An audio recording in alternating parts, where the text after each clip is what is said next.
overview of the new CEREC Ortho 2 software.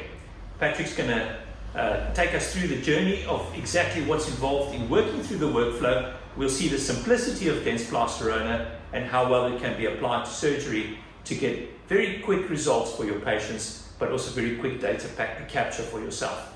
Patrik.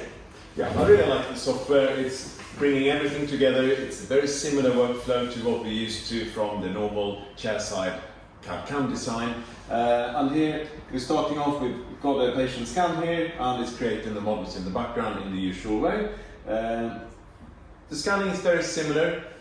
You'll see that there are a few little differences, but in effect it's very much a familiar workplace. So Patrik, having used CEREC Ortho software right from the beginning, how would you say this compares to the guided scanning that we had with Omnicam? Oh, it's made a huge difference. Initially the Omnicam software was cleverly designed to make sure we had a very nice and predictable scan every time by having sections that were patched together or stitched together to create a full arch.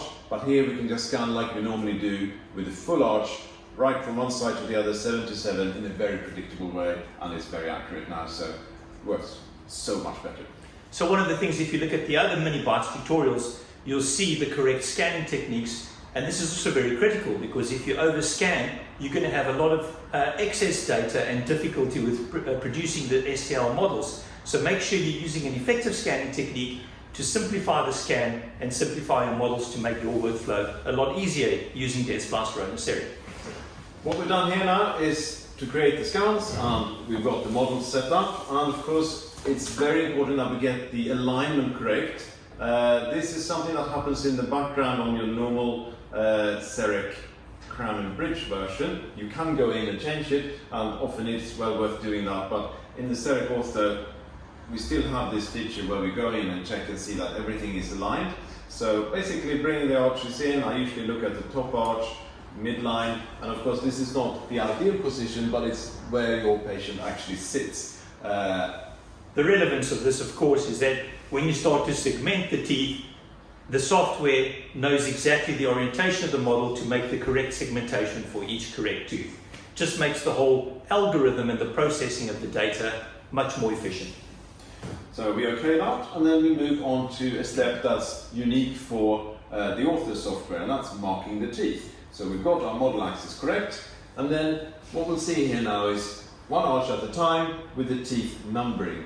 Fastest way. You want to just explain the differences between the grey and the purple on the actual segmentation? Each tooth here is numbered. The quickest way of doing this is to find the midline. So grab all the purple ones, and then you can bring the arches along. So we see the 5s go over the 5s, and at the end here we can grab these purple balls there, and then we get it like that. If we grab any of the grey ones, we have the opportunity here to swap teeth around, because sometimes with Ortho, teeth might have erupted in the wrong position, and it's important that we know which tooth is which. So here what we want to do is just to get the dots roughly over the correct tooth. And you'll see if you don't do this properly, when we get to start the simulations, the teeth won't always be identified as a tooth, and it will just look sort of gum colour. So we want this to be pretty accurate. Of course, what happens at this stage is that rather than having one STL file of the whole arch, each tooth is a separate model that can be moved in relation to the other teeth. We're going to do the same thing for the top teeth. You can see these are fairly well aligned, but the numbers aren't quite there, so we're just going to grab these first, make sure the 5 is over the 5s. So again, important to center that little number over each tooth so that when it's segmented as a separate STL, it can then divide the tooth from the base and from the remaining arch in order to identify how we're going to move each individual tooth. For the simulation we'll show our patients. This is very nice, I think, with a touchscreen. It makes a big difference. If you compare to, say, doing this in Blue Sky Bio, you have to plot the outline. Okay, you just need to plot a rough outline, but still it takes much longer, where you have to go around each tooth and mark the outline, and here you just do the dots really. So after we've done this, hopefully this will be nice now. We'll go on to separate teeth, and then the software will work it out in the background, and you see here how they come out in different shades. And that means each tooth now is a separate file. Let's check the top ones as well, Chris, and see that they are here. Okay, so all the top teeth also segmented like this. So that means we can do two important things. We got analysis and then finally simulation. Before we do that, we can have a look at also adding a base, which can be interesting if you want to print from this as well.